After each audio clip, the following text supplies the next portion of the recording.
Мен өзүм айтсам, ушу мамлекеттик кызматта иштегенде чынында оор болгон. Даже бир учур эсиме түшүп атат.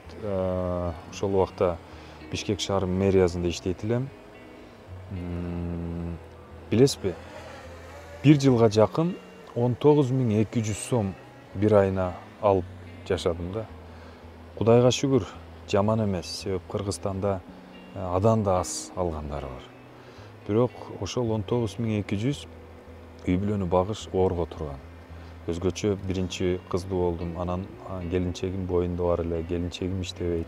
Квартплата, тигил тазалыкка мусорду чыгарып, өзүңдүн барып жумушка келгениң, ичкениң, жегениң, үй бүлөнү кыргыздарда жамандык, жакшылык дейт, бүт ошого.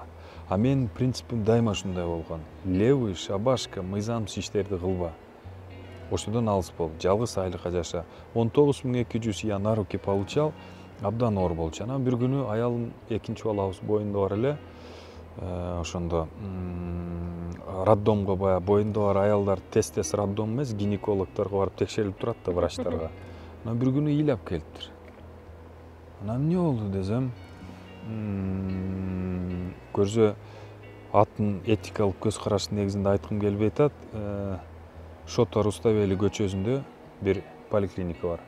Ошол жерде бир врач аябай уруш бериптир менин келинчегимге.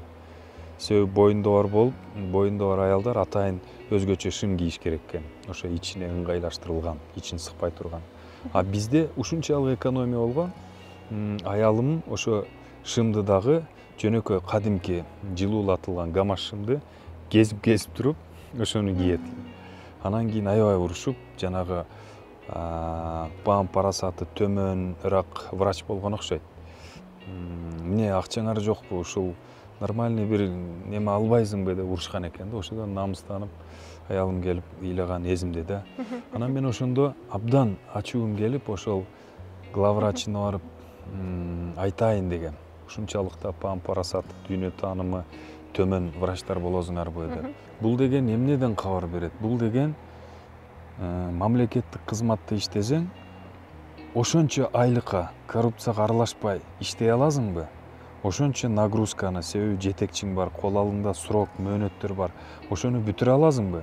И ошонун аразында ызы чуу, мыйзамсыз иштерге аралашпай иштей аласыңбы? Ошончо мамлекеттик кызматка барарда ар бир адам өзүнө ошого жооп бериши керек. Ошончо менин оюмча көбү барбаганга аракет кылат да.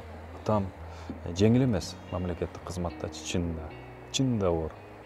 Кызыңыздын жашы канчада болуп калат ошондо? Улуусу кыз, э? Улуусу кыз. Кызым мен салыштырмалуу кечирээк үйлөндүм.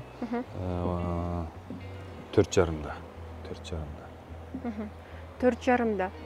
Азыр сиз жооп берип атсаңыз, мен аябай таң калып койдум да. Демек, азыр көп да ошол квартплата төлөп, ошол ижарага акча таппай жашап аткан жеринечи. Сиз депутатсыз азыр, бирок 5 жыл мурун сизде деле ошондой көрүнүш болчу экен. Азыр кандай? Мен эч убакта бул нерседен тартынбайм. Бул нерседе уяла турган эч нерсе жок дейм.